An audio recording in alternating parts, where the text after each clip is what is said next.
remember these things. The old Fisher Price, what is it? Movie viewer. Remember? No hard drive, no batteries.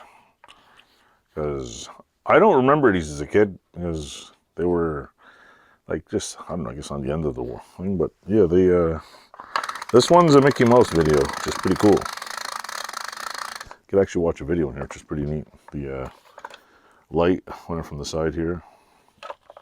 They made about, I don't know, maybe a dozen cartridges of these, different videos. My daughter was playing this the other day and I forgot all about it. I thought it was cool. So you can see the side there.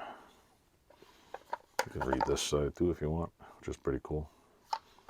Yeah, it has the little, what is it? Focus cartridge comes out. Here's a little where the little wheel attaches. And surprisingly, this thing works pretty darn good. This one doesn't have the little sticker on it. Apparently it fell off.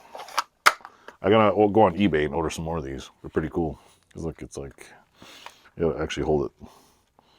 Instead of holding it like this, yeah, radar gun, you actually got to hold it the opposite way and put it on your eye, which is kind of weird. Like, but then again, when you turn it sideways, you adjust it.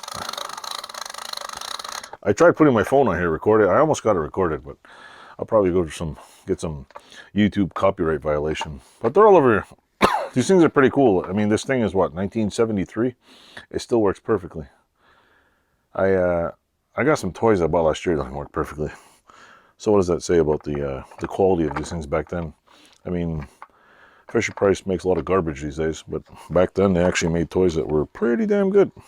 So anyway, it's not a toy review. I'm just showing the thing that my daughter was playing with. I totally forgot I bought just because I wanted my kids to play with these things. Thanks for watching.